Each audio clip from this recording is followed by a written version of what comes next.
ক্লাসে কি করছিলাম মনে আছে?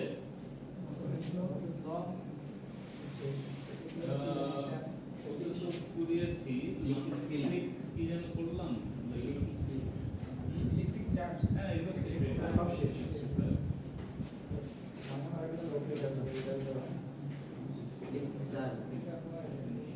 Relation between electric field and electric potential আমরা যতটুকু করে আছি তাই না? Relation between electric field and electric potential এটা করিয়েছিলাম লাস্ট।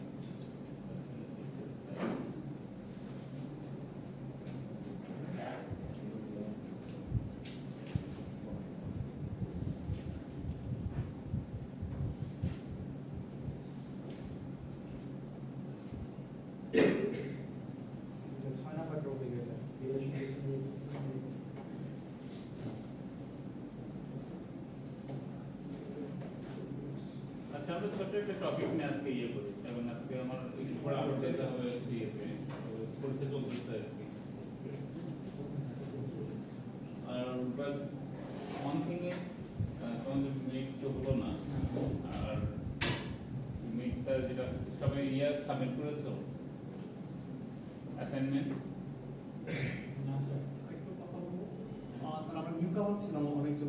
হ্যাঁ এই জন্যই আমি যেটা চাচ্ছিলাম আর কি, যারা একদম নিউ কামার অ্যাকচুয়ালি আমাদের এই সময়টা হচ্ছে রিভিশন ক্লাস নেওয়ার কথা ছিল আর কি। তো দেখি আমি মানে কারো যদি প্রয়োজন হয় তাদের নিব আর কি, ঠিক আছে? আর আমি নিউ ফেস দেখছি মনে হয় বেশ কয়েকদিন, রাইট?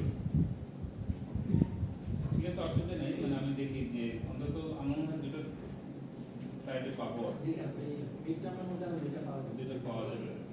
আমরা এর মধ্যে যারা নিউ কামার আছে তাদের রিভিশন ক্লাসটা আমরা রিভিউ করে যাব বোর্ডে ইয়েতে আর কি, স্লাইডগুলো শো করবো আমি, যদি কোনো প্রবলেম থাকে তাহলে আমরা বোর্ডে যাবো, ঠিক আছে? আমার মনে হয় না যে এখানে তেমন কিছু আছে, বেসিক জিনিসের উপরে ক্লাস টোটালি বেসিকের উপরে, মানে যেটা ইন্টার লেভেলে, ঠিক আছে? ওটা দেখছি। আর তোমাদের যদি কোনো কোশ্চেন থাকে তাহলে তোমরা করতে পারো, বিকজ ফাইনাল পরীক্ষায় তোমরা একটা দিক থেকে পিছিয়ে থাকবা, সেটা হচ্ছে ফাইনাল পরীক্ষায় কিন্তু তোমাদের কিছু টপিক এখান থেকে চলে যাবে ফাইনালে, ঠিক আছে? তার মানে সিলেবাসটা একটু বড় হয়ে গেছে, রাইট? তো একদিক থেকে মিল হয়ে যাওয়া ভালো, মানে সিলেবাস শর্ট হয়ে যায়। আমরা মিলেটটা সাধারণত ফাইনালে রিপিট করি, ঠিক আছে?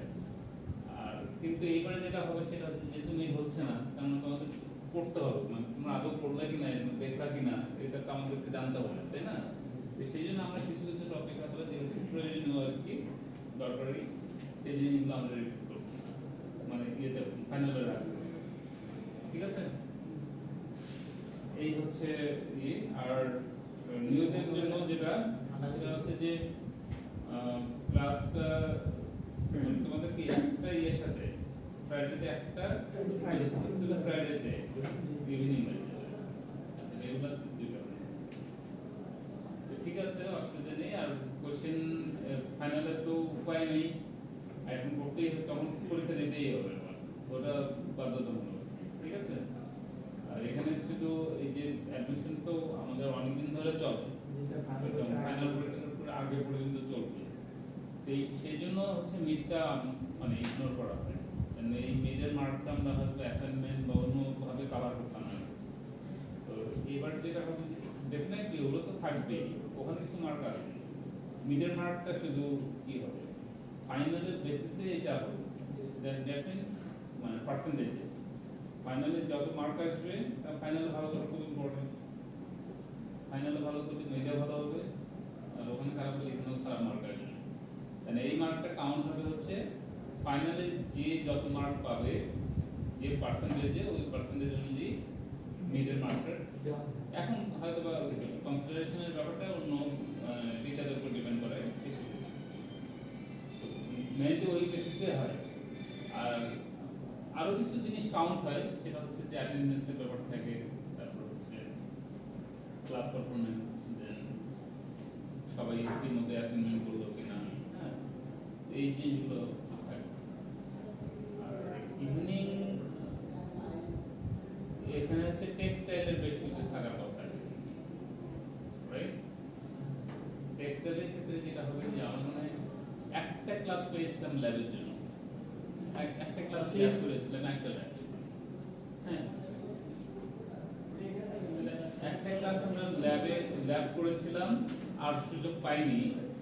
তো নেক্সট ক্লাসে মিডের আগে আর সম্ভব না, কারণ আমরা ওইটা ইউজ করতে পারছি না, ঠিক আছে?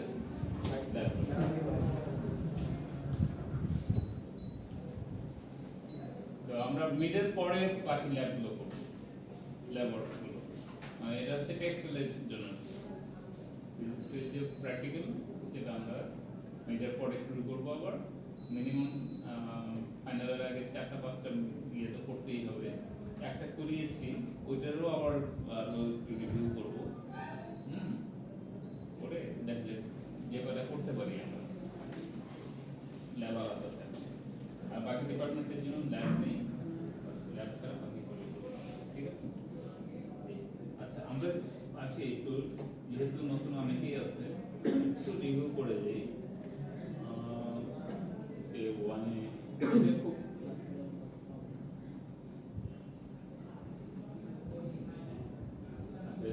তাহলে রিভিশন ক্লাসটাতে যেটা হবে যে নতুনদের পুরাতনদের জন্য একটা জিনিস হবে, যেটা আমরা রিভিশন মানে ইয়ে হবে, আরেকবার আমাদের ধারাই করতে পারবো না। দেখো ইলেকট্রিক চার্জ তার মানে কি? আমাদের ইলেকট্রিসিটি কেন এত ইম্পর্টেন্ট আমাদের লাইফে? মানে আমরা কেন এটাকে ইঞ্জিনিয়ারিং সেক্টর বলো অথবা দৈনিক লাইফে বলো, মানে এটাকে সবচেয়ে বড় ইনভেনশন বলা হয়। কেন? লাইফটাকে পাল্টে দিয়েছে কে? ইলেকট্রিসিটি। এরপরে তো এর সাথে সাথে আরো ইলেকট্রিক্যাল বা ইলেকট্রনিক্স অনেক জিনিস চলে আসছে, যেটা হয়তো এটাকে বেস, মানে এটার ইনভেনশনের কারণেই, তার মানে কি ছোট ছোট পার্টিকেল নিয়ে কাজ করে, মানে এটা বিষয়টা কোয়ান্টাম ফিজিক্সের একটা ব্যাপার হচ্ছে। কোয়ান্টাম ফিজিক্স কি আসলে?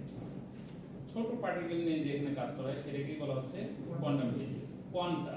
হ্যাঁ, তাহলে লাইট পার্টিকেল বলো, ঠিক আছে?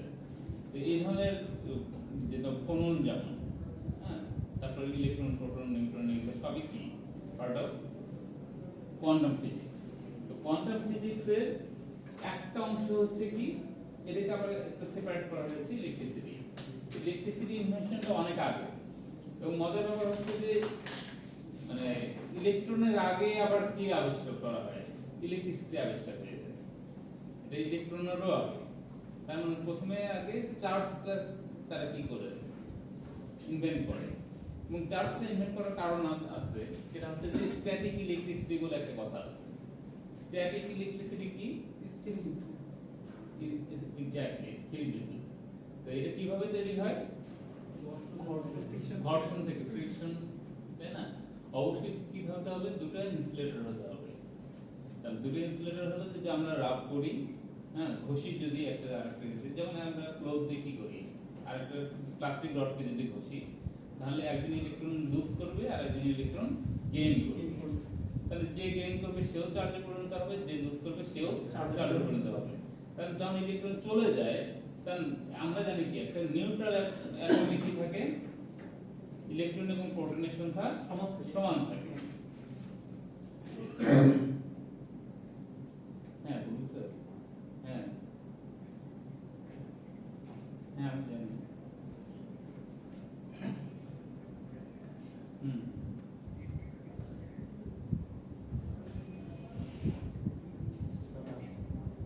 হ্যাঁ হ্যাঁ, ওটা মানে খালি ওয়ান মার্কের যা কোশ্চেন আছে ওটা দিয়ে দিবে, প্রত্যেকটা কোশ্চেন 10 মার্ক করে। যদি কম থাকে তাহলে ওটা যোগ হয়ে যাবে।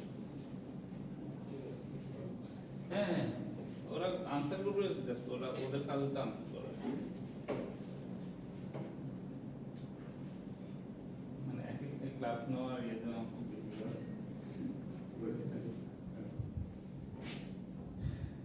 দেখি আমি অন্তত একটা স্লাইড শেষ করে দিতে হবে। তাহলে স্ট্যাটিক এটা অনেক আগেই পাওয়া যায়, কারণ এটা খুব ইজিলি কি করা যায়, ইনভেন্ট করা যায়, তাই না? এই জন্যই সায়েন্টিস্টরা কি করেছেন, আগে চার্জ আবিষ্কার করেছে বা ফ্লো অফ চার্জ আগে আবিষ্কার করতে পেরেছে, মানে ইলেকট্রিসিটি আগে আবিষ্কার হয়। এই জন্য আমরা যখন একটা ডায়াগ্রাম আঁকি, সার্কিট দেখাই, সার্কিটে কি থাকে, একটা নেগেটিভ টার্মিনাল, একটা পজিটিভ টার্মিনাল, তাহলে এখানে পটেনশিয়াল ডিফারেন্স থাকে, ঠিক আছে? তো ইলেকট্রিসিটি ইয়ে করে কিভাবে, সায়েন্টিস্টরা প্রথম গেস করে কি ইলেকট্রিসিটি কোন দিক থেকে কোন দিকে যায়, পজিটিভ থেকে নেগেটিভ দিকে যায়। এই জন্য অ্যাকচুয়ালি ইলেকট্রন ফ্লো করে কোন দিকে, নেগেটিভ থেকে পজিটিভ দিকে। তাহলে ইলেকট্রনের কাজ কি, ফ্লো অফ ইলেকট্রনই কিন্তু ইলেকট্রিসিটি, তাই না? Rate of flow of electrons, এটাই হচ্ছে ইলেকট্রিসিটি। তাহলে ইলেকট্রন যেহেতু নেগেটিভ থেকে পজিটিভ দিকে যায়, তার মানে আমাদের কারেন্ট কোন দিকে যাওয়ার কথা, পজিটিভ থেকে যাওয়ার। কেন? ইলেকট্রনই তো চার্জ ক্যারি করছে, তাহলে ফ্লো অফ চার্জই তো কি ইলেকট্রিসিটি। তাহলে কেন এটা নেগেটিভ থেকে পজিটিভ দিয়ে যাচ্ছে আর কারেন্ট আমরা ধরছি আবার পজিটিভ থেকে নেগেটিভ দিকে, কেন দুটো দুই রকম হচ্ছে? কারণ হচ্ছে পজিটিভ থেকে একটা ইলেকট্রন প্রোটন হচ্ছে ইলেকট্রন দিকে যাচ্ছে, একটা হোল তৈরি হচ্ছে। বলো একটা হোল তৈরি হচ্ছে, হোলটা পূরণ করতেছে একটা যায়, তারপর আবার এদিকে চলে আসতেছে আর একটা হোল তৈরি করতেছে।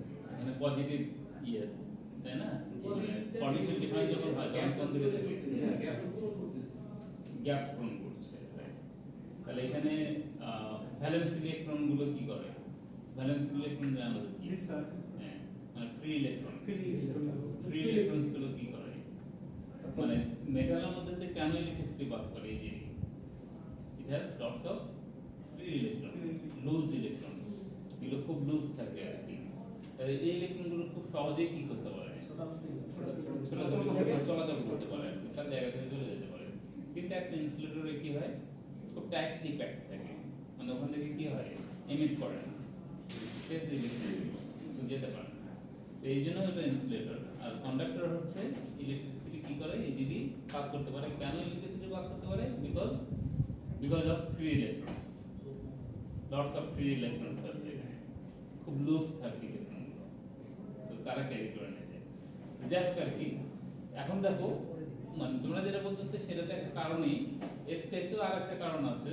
সেকেন্ড কারণ যেটা, সেটা হচ্ছে যে সায়েন্টিস্টরা প্রথম যেটা গেস করেন সেটা তারা পজিটিভ থেকে নেগেটিভ দিকে ইলেকট্রিসিটি পাস করে, এটাই তারা প্রথমে ধারণা পোষণ করে আর কি। যেহেতু ইলেকট্রিসিটি আমাদের লাইফের একটা খুব ইম্পর্টেন্ট পার্ট, তো তারা যেহেতু প্রথমেই এটা দীর্ঘদিন ধরে ছিল যে ইলেকট্রিসিটি কি হয়, তখনও ইলেকট্রন আবিষ্কার হয়নি, তো ইলেকট্রিসিটিটা পাস করছে কোথায়, পজিটিভ থেকে নেগেটিভ। তো তাদের প্রতি সম্মান রেখেই কিন্তু তারা হয়তো বা ইয়েও হয়ে গেছে, অনেকে মারাও গেছে, ঠিক আছে? তারা এই মানে পরে ইলেকট্রন কনফিগারেশন যেটা একটা অ্যাটমের মধ্যে, যে ইলেকট্রনগুলো কিভাবে থাকে, অ্যারেঞ্জ থাকে, কিভাবে ফ্লো করে, এটা কি আবিষ্কার করেন? রাদারফোর্ড, ঠিক আছে? কারণ কেমিস্ট্রিতে পড়েছে মনে হয় রাদারফোর্ড। তারপর হচ্ছে মানে আরো সায়েন্টিস্ট আছেন যারা এটা ইয়ে করেছেন, আর একজন হচ্ছে নিলস বোর।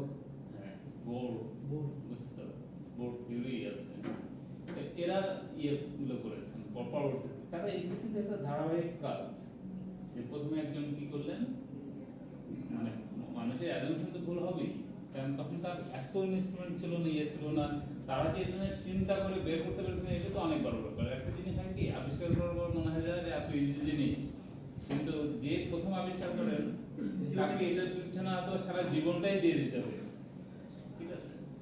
তো যাই হোক আর কি, তাদের প্রতি সম্মান রেখেও এটাকে আমরা আর চেঞ্জ করিনি, এই জন্য বলা হয় কনভেনশনাল কারেন্ট ফ্লো। আমরা কিন্তু সরাসরি বলি না কারেন্ট ফ্লো, আমরা কি বলি, conventional current flow, from positive to negative current, ঠিক আছে? আর ইলেকট্রন ফ্লো হচ্ছে, এখন আমরা যেটা বললাম লজিক্যালি যেটা হয়, যে ইলেকট্রন ফ্লোটাই কি হওয়ার কথা, কারেন্ট ফ্লো, কিন্তু ইলেকট্রন এবং কারেন্ট দুটো কিন্তু ভিন্ন জিনিস, ঠিক আছে? এই জন্যই দুটোকে আবার বোঝার জন্য, যে ইলেকট্রন আলাদা জিনিস, ইলেকট্রিসিটি আলাদা জিনিস, ঠিক আছে? এটাকে দুটো সেপারেট করার জন্য এটা দুই ভাবে ইয়ে করা হয়, কনভেনশনাল কারেন্ট। আচ্ছা দেখো, তাহলে ইলেকট্রিক চার্জ আমরা জানি দুই ধরনের চার্জ আছে, পজিটিভ এবং নেগেটিভ। ইলেকট্রিসিটি আর ইলেকট্রন আলাদা, একটু ভালো করে বললে। আচ্ছা,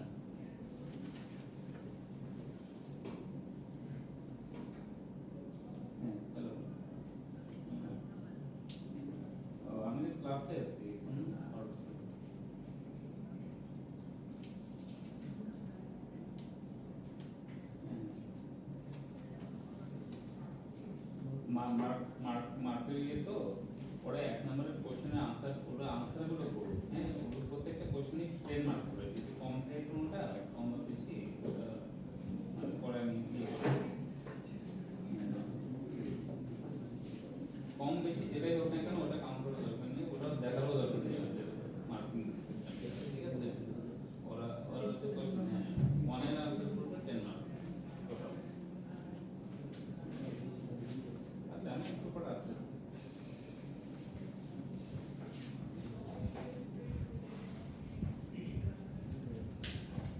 আচ্ছা, ইলেকট্রনটা হচ্ছে কি পার্টিকেল, ঠিক আছে, আর ইলেকট্রিসিটি কি এনার্জি, রাইট। তাহলে দুটো কিন্তু ভিন্ন জিনিস হলো, একটা হচ্ছে কি পার্টিকেল আর একটা হচ্ছে এনার্জি, তাহলে দুটো সেপারেট জিনিস না। হ্যাঁ, তাহলে এইটা অনেক সময় হয় কি যে আমরা যদি ইলেকট্রন ফ্লো এবং কারেন্ট ফ্লোকে একই ডিরেকশনে দেখাইতাম তাহলে কি হতো যে কারেন্ট আর ইলেকট্রনের মধ্যে আমরা ডিফারেন্সটা তৈরি করতে পারতাম না, যে এটা যে এনার্জি তাহলে ইলেকট্রনকেও আমরা এনার্জি বলতাম, ঠিক আছে, পার্টিকেল না বলে। মানে ইলেকট্রনের ইয়ে যতই হোক না কেন এর কি আছে, একটা ফিজিক্যাল কোয়ান্টিটি আছে এবং ম্যাস আছে। ম্যাস মানে কি ভর আছে, চার্জ আছে। কিন্তু ইলেকট্রিসিটি কি আমরা ভর দিয়ে মাপি কখনো? ইলেকট্রিসিটি বলি কখনো যে এত KG electricity?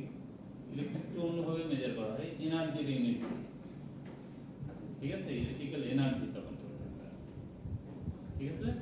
ইলেকট্রনটা different, totally different, it's a particle, মনে রাখতে হবে। এর একটা ফিজিক্যাল কোয়ান্টিটি আছে, যত ছোটই হোক না কেন এটা কি, এটা আমরা মেজার করতে পারি, ঠিক আছে, ম্যাস মেজার করতে পারি। তো এটা হচ্ছে ইলেকট্রন গান থেকে ইলেকট্রন বের করে তারপরে মানে ওটা হয়তো বা আমার সম্ভব না এখানে দেখানো, কারণ এটা মেজারমেন্ট করার জন্য যে ইনস্ট্রুমেন্ট দরকার সেটা অনেক হায়ার লেভেলের। ইলেকট্রন গান লাগবে, ইলেকট্রনকে এমিট করতে হবে, সেটার ভর নিতে হবে, ঠিক আছে। ওটা আবার ব্যাপার আছে যে রেডিয়াস মেজার করতে হবে। তাহলে ইলেকট্রন কি খালি চোখে দেখা যায়? দেখা যায় না, এটাকে অনেক গুণ বড় করে তারপর কি করতে হবে, সেটাকে কাউন্ট মানে মেজারমেন্টটা ওইভাবে নিতে হবে, তখন রেডিয়াসটা মেজার করতে হবে।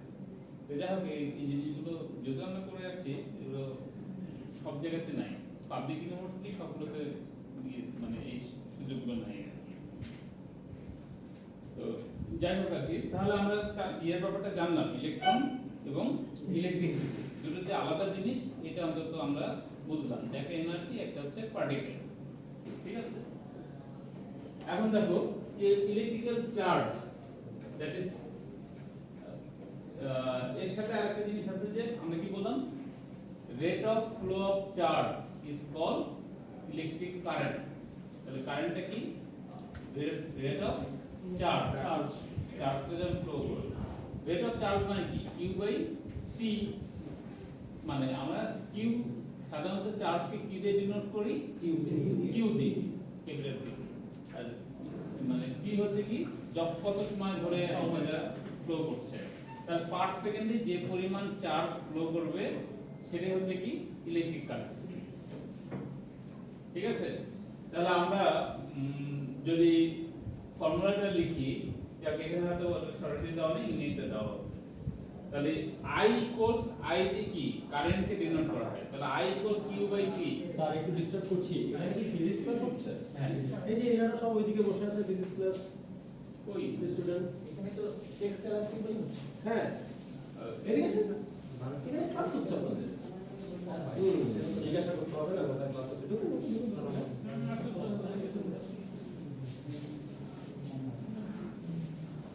ব্যাগের পাশে চেয়ার খালি আছে কোনো?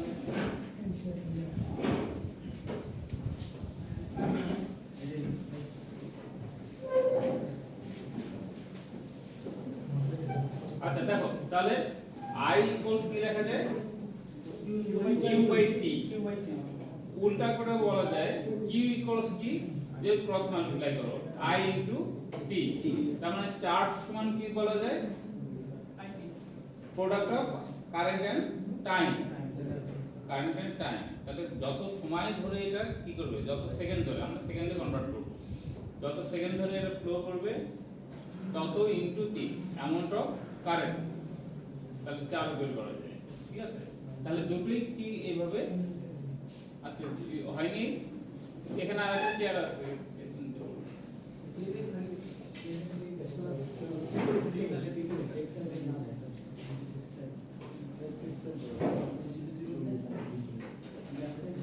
আচ্ছা দেখো এদিকে দেখো, তাহলে আমরা কি পেলাম, charge equals current multiplied by time, অথবা কারেন্ট সমান কি বের করা যায়, charge by charge divided by time, কত সময় ধরে চার্জটা ফ্লো করছে, ঠিক আছে, flow of charge per unit time.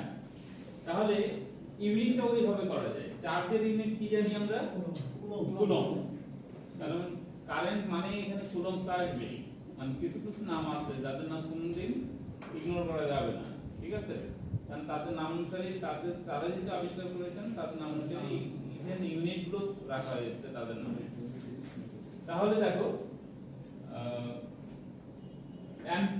কারেন্টের ইউনিট হচ্ছে অ্যাম্পিয়ার, তাহলে 1 অ্যাম্পিয়ার ইকুয়ালস কি লেখা যায়, আমরা জানি চার্জ বাই টাইম, তাহলে চার্জের ইউনিট হচ্ছে coulomb divided by time second, তাহলে কুলম্ব পার সেকেন্ড, তাহলে অ্যাম্পিয়ার ইকুয়ালস মনে রাখতে হবে। মানে এগুলো হয় কি ছোট ছোট কিছু ক্লাস টেস্ট যেমন হয় কুইজ টেস্ট হয় তখন কিন্তু এই ধরনের ছোট ছোট আসে, তাহলে মানে অ্যাম্পিয়ার এবং কুলম্ব পার সেকেন্ড একই জিনিস, ক্লিয়ার। তাহলে কারেন্ট ইকুয়ালস বা অ্যাম্পিয়ার 1 অ্যাম্পিয়ার ইকুয়ালস আমরা লিখতে পারি 1 কুলম্ব পার সেকেন্ড, ঠিক আছে। তারপরে দেখো আমাদের এখানে একটা জিনিস লাগবে যেটা হয়তো তোমরা আগে করোনি, বুঝতে পারোনি, এখন লাগবে, এটা হচ্ছে ইলেকট্রনের চার্জ। একটা ইলেকট্রনের চার্জ কত, এটা মেজার হবে তাই না, অলরেডি মেজার, এটা মুখস্থ করলেই হবে, এটা কনস্ট্যান্ট। তাহলে একটা ইলেকট্রনের চার্জ হচ্ছে মানে এই যেগুলো দরকার নেই 1.6 into 10 to the power -19 coulomb, এটা হচ্ছে একটা ইলেকট্রনের চার্জ, ঠিক আছে। আর একটা ইলেকট্রনের মাস কত, 9.1 into 10 to the power -31 KG, power হচ্ছে কত -31, তার মানে 1 কেজি কে 9 ডিভাইডেড বাই কত লেখা যায়, 1 এর পরে কত 31 0, 31টা 0 দিয়ে ডিভাইড করলে যেটা হয় কত কেজি, ওইটা কি মাইনাস হবে না ইনভার্স? এটা ইনভার্স কখনো আমরা বলি না যখন যখন নিচে ইনভার্স হিসাব করা মানে মাইনাস তো ওদের মানে ডিক্রিজ করা মানে কোন থেকে বিয়োগ করা বোঝায়। হ্যাঁ এটা আমরা কি বিয়োগ পাওয়ারটা মাইনাস নেগেটিভ পাওয়ার, ঠিক আছে নেগেটিভ পাওয়ার মানে কি, 9 বললে তো ওখানে যদি এটা আমরা নিচে নিয়ে যাই, ধরলাম এটা নিচে নিয়ে যাব, তাহলে নিচে নিয়ে গেলে কি হবে, এটা সাইন চেঞ্জ হয়ে যাবে, বোঝাচ্ছে সাইন, হ্যাঁ ইনভার্স তো করতে হবে ডেফিনেটলি, ডিভিশন থেকে যখন আমরা ইয়েতে নিয়ে যাব মাল্টিপ্লিকেশনে নিয়ে যাব তখন কি হবে, সাইন চেঞ্জ হয়ে যায়, পাওয়ার সাইন কি হয়ে যায়, উল্টা হয়ে যায়, যদি প্লাস হয় তাহলে মাইনাস হয়, মাইনাস হলে প্লাস হবে, একই জিনিস। উপর থেকে যখন নিচে নিয়ে যাব আমরা তখন যে সাইনটা থাকবে এখানে সেটা জাস্ট অপোজিট হবে, যেমন এখানে মাইনাস হচ্ছে এটা কি হয়ে যাবে প্লাস, যদি ডিভাইড করি আমরা এই নিচে নিয়ে যাই অনেক সময় আমরা কি করি, যেমন 1000 মানে যেমন 1 কেজি ইকুয়ালস কত মিলিগ্রাম, 1 কেজি 1 কেজি সমান কত মিলিগ্রাম, 1000 মিলিগ্রাম, 1000 মিলিগ্রাম, তাহলে আমরা 1000 মিলিগ্রাম কে কিভাবে লিখতে পারি, 1000 না লিখে 1 into 10 to the power inverse 3 আবার ইনভার্স লাগাবো কেন, ইনভার্স হবে না, ইনভার্স মানে কি, মাইনাস মাইনাস, এখানে তো তুমি মাল্টিপ্লাই 1000 মিলিগ্রাম বলতেছো, তাহলে এখানে ইনভার্স কেমনে করব, ডিভাইড করব আর কি দিই, অলরেডি তো 1000 মিলিগ্রাম এটা, তাহলে এটা কি পজিটিভ ভ্যালু, পজিটিভ ভ্যালু না, তাহলে 1000 কে আমরা কিভাবে লিখতে পারি, আর একভাবে 10 কিউব পাওয়ার দিয়ে কিভাবে লিখতে পারি, 10 কিউব মানে 10 পাওয়ার 3, এবং অবশ্যই এটা কি প্লাস 3 মাইনাস, মাইনাস হলে তো ইনভার্স হয়ে গেল, তখন আবার ইয়েতে চলে যাবে, নিচে চলে গেলে তখন মাইনাস হবে, বা নিচ থেকে উপরে গেলে ইনভার্স হবে, ঠিক আছে। তাহলে মনে রাখতে হবে যে একটা একটু সাইলেন্ট করে রাখো, তাহলে যদি কখনো আমরা কি করি পাওয়ারকে উপর থেকে নিচে নিয়ে যাই তাহলে পাওয়ারের সাইন কি হয়ে যাবে চেঞ্জ হয়ে যাবে, যেটা থাকবে তার অপোজিট হবে। অথবা নিচ থেকে যদি উপরে মাল্টিপ্লাই করি তাহলে কি হবে পাওয়ারটা সাইন চেঞ্জ হয়ে যাবে। এই জন্য অনেক সময় আমরা কি সাম টপ করে দাও ওই যদি আমরা তাহলে নিচ থেকে উপরে নিয়ে যাই, যেমন এখানে -31 মানে কি কেন উপরে নিয়ে গেছি, তাহলে এটার পরে কি ছিল অ্যাকচুয়ালি 0.30টা 0 তারপরে 9, বুঝছো তো 30টা 0 তারপরে 9। এই এখন এটাকে আমরা পজিটিভ বানানোর জন্য কি করলাম যে 9.1, তার মানে কি আমার 10 এর পাওয়ার কত আসবে তখন -31, ঠিক আছে। এটা পজিটিভ করার জন্য শুধু, কারণ এইটা আবার পাওয়ার মাইনাস হয়ে যাবে। আবার একই জিনিস এটাতে এটাকে মাল্টিপ্লাই করলে এরপরে যে এখানে তো একটা ভ্যালু তো আছে পজিটিভ, তার মানে 30টা 0 বসে যাবে সামনে, ঠিক আছে। তারপরে পয়েন্ট ক্লিয়ার, মানে আমরা করতে পারি যেটা যে এক কথায় বলতে পারি যে এটাকে যদি ডিভাইড করে এটা সমান, তাহলে 1 এর পরে 31টা 0 বসে দিয়ে সেটাতে এটাকে 9.1 কে ডিভাইড করতে হবে, ভাগ করতে হবে, ঠিক আছে। তাহলে এইগুলো হচ্ছে, তাহলে দুটো জিনিস আমাদের খুব ইম্পর্টেন্ট, সেটা হচ্ছে যে একটা ইলেকট্রনের চার্জ হচ্ছে 1.6 × 10⁻⁻19 কুলম্ব। তাহলে এরকম বড় বড় পাওয়ার থাকবে, কিন্তু কারণ তোমরা অ্যাডভান্স লেভেলে আসছো, বড় পাওয়ার ছোট পাওয়ার যেটাই বলো না কেন, মাইক্রো ন্যানো, এই সিরিজটা মনে রাখবা। বা ফার্স্ট থিং হচ্ছে যে লার্জার ইউনিটে যদি যাই আমরা, তাহলে কি হবে কিলোর পরে শুরু করি, কিলো পর্যন্ত আমাদের জানা আছে তাই না, কেজি, তাহলে এটা এসআই ইউনিট। কেজির পরে কি আছে না, আমরা টনে না যাই, আমরা নরমাল ইউনিটে যাই, কেজির পরে সরি কেজির পরে মেগা, মেগা মানে কত 1000 কেজি ইকুয়ালস 1 মেগা, তার মানে 10 পর কত 6, তারপরে হচ্ছে গিগা, তারপরে টেরা, তাহলে পাওয়ার কত করে যাবে 3 করে, বাড়বে হচ্ছে কত 3 করে, হ্যাঁ 6 9 তারপর 12 এরকম। আবার তুমি পাওয়ার যদি নিচের দিকে নিয়ে আসো, ছোট মিলির পরে কি হচ্ছে মাইক্রো, তারপর ন্যানো, তারপর পিকো, ঠিক আছে। আমাদের অ্যাট লিস্ট এদিকে পিকো ওইদিকে গিগা পর্যন্ত গেলে না, ঠিক আছে। টেরা সাধারণত আমরা ইউজ করি না, লাগে না, ঠিক আছে। তাহলে এই সিরিজটা একটু মনে রাখবো, এটা অনেক সময় কাজে লাগবে। এরপর আসে কুলম্বস ল। কুলম্বস ল মানে কি, আরেকটা জিনিস আমি বলি যে যদি আমরা ইকুয়েশনগুলো জানি, যদি কখনো ডেফিনিশন চাই, ইকুয়েশনটাকে কনভার্ট করে আমরা কি করতে পারি, ডেফিনিশন তৈরি করতে পারি, তাই না। সেটা একটা এক্সাম্পল আমরা দেখলাম যে অ্যাম্পিয়ার ইকুয়াল যদি আর ওই যে 14 তারে যেতে হবে, তুমি আসতেছি ক্লাস শেষ করে দিচ্ছি 5 থেকে দাঁড় করে, হ্যাঁ। তাহলে দেখো coulomb charge by time, current equals কি চার্জ বাই টাইম, তাহলে আমরা কি বলতে পারি charge per unit time is call current, তাই না। তাহলে আমরা কিন্তু ডেফিনিশন তৈরি করতে পারি ইকুয়েশন তৈরি যদি জানা থাকে, so it is better to know about the equation, ঠিক আছে। ইকুয়েশনগুলো মুখস্থ করে ফেলবো, তাহলে অনেক কিছু এক্সপ্লেইন করতে পারবো। কুলম্বস ল হচ্ছে কি, দেখো F ইকুয়ালস কি K into Q1 Q2 by R square. Actually দুটো চার্জ Q1 এবং Q2 দুটো চার্জকে যদি আমরা বসাই, তাহলে ওদের ডিসটেন্স যদি R হয়, ঠিক আছে, তাহলে তারা কি করবে, হয় রিপালসিভ ফোর্স হবে, মানে যদি সেম চার্জ হয় দুটোই পজিটিভ অথবা দুটোই নেগেটিভ, তাহলে বাইরের দিকে যাবে, তাই না, একটা আরেকটাকে কি করবে বিকর্ষণ করবে। আর যদি অপোজিট চার্জ হয় তাহলে আকর্ষণ করবে, তাহলে এটাকে বলা হয় অ্যাট্রাকটিভ ফোর্স আর রিপালসিভ ফোর্স। তাহলে ফোর্স ইকুয়ালস কি হবে সেক্ষেত্রে K ইনটু অ্যাকচুয়ালি প্রপোর্শনাল, তো প্রপোর্শনাল সাইন তুলে দিলে K দিয়ে কি করতে হবে, একটা কনস্ট্যান্টে মাল্টিপ্লাই করতে হবে, তাহলে F ইকুয়ালস আমরা কি লিখতে পারি K into Q1 into Q2 by R square. আবারও বলি দুটো পয়েন্ট চার্জ, ঠিক আছে, এটা যদি এদের মধ্যে যদি সেপারেশনটা, দ্যাট মিন্স দুটোর দূরত্ব যদি r হয়, সেন্টিমিটার হতে পারে, মিটার হতে পারে, আর তাহলে আমাদের কি হবে, দুটো পয়েন্ট চার্জ আমরা q1 q2 ধরলাম। এখন চার্জের ভ্যালু তোমার যদি দেওয়া থাকে তাহলে q1 এর জায়গায় একটা, q2 এর জায়গায় আরেকটা চার্জ বসাই দেব।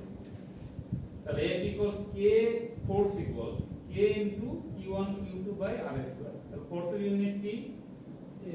নিউটন। তাহলে আমাদের যে ভ্যালুটা আসবে এটা ম্যাথ থেকে কিন্তু এটা দেখি। তাহলে এটার ভ্যালু কি আসবে? নিউটন।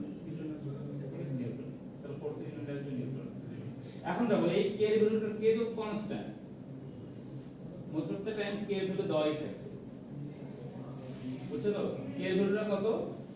8.98। এটা বড়ই দেওয়া আছে, এত বড় দরকার নেই, তোমরা ছোট শর্ট করে নিবে।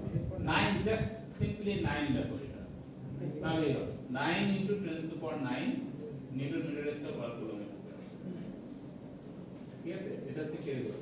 তাহলে 9 মনে রাখতে সুবিধা হবে। 8.98 মানে হচ্ছে এখানে কি 0.1 অ্যাড করে দিল, ঠিক আছে? এই গেল হচ্ছে k এর ভ্যালু। তাহলে force equals k into q1 q2 by r square. আর ডিসটেন্স যেটা দেওয়া থাকে, তাহলে এই k কে বলা হচ্ছে কি? Boltzmann constant. ঠিক আছে, এর বলে এটাতে আমরা কি করব। আচ্ছা, এরপরে যেটা আসবে সেটা হচ্ছে যে ওয়ার্ক এক্সাম্পল। আচ্ছা, এটা একটু কি কোর্স আমরা লেখা যায় কি 1/4 পাই এপসিলন। এই এপসিলন হচ্ছে পারমিটিভিটি কনস্ট্যান্ট। ঠিক আছে, এটাকে বলা হয় পারমিটিভিটি কনস্ট্যান্ট। যদি কখনো এই ভ্যালুটা দেওয়া থাকে তাহলে আমরা k এর পরিবর্তে এই অংশটা লিখব 1/4 পাই এপসিলন। যদি k এর ভ্যালু দেওয়া থাকে, k মনে রাখা ইজি, তাই না? 9 into 10 to the power 9 এর আমার মনে হয় যে মানে সবসময় করে যে চেষ্টা করবা k দিয়ে করার জন্য। আর যদি এই দুটোর মধ্যে রিলেশন থাকে সেক্ষেত্রে ডিফারেন্ট জিনিস, পারমিটিভিটি কনস্ট্যান্ট থেকে যদি k বের করো, অথবা k যদি k তো জানাই আছে, পারমিটিভিটি কনস্ট্যান্ট যদি বের করতে বলে তাহলে এই জিনিসটা ব্যবহার করতে পারি। এটাও নো এপসিলন নট ইকুয়ালস কত 8.85, এর দরকার নেই, 8.85 into 10 to the power -12। ঠিক আছে, coulomb square per newton metre square. এই গেল হচ্ছে তোমার কুলম্বস ল, রাইট? তাহলে কুলম্বস ল থেকে আমরা কি পাচ্ছি? ফোর্স, দুটো পয়েন্ট চার্জের মধ্যে রিপালসিভ ফোর্স অথবা অ্যাট্রাকটিভ ফোর্স যদি আমরা বসাই।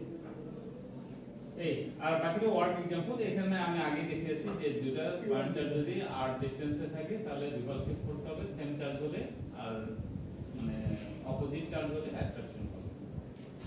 ঠিক আছে, এই আর ম্যাথগুলো আমরা অন্য একটা ক্লাসে করব। আজকে আমার ইয়ে আছে তো আজকে আগে বানিয়ে, ঠিক আছে?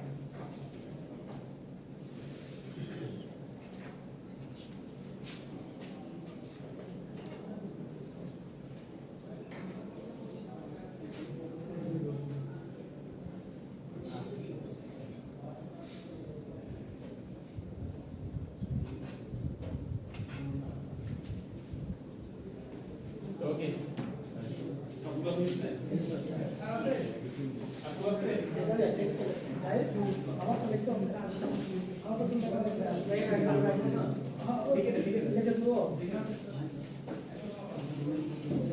লাস্ট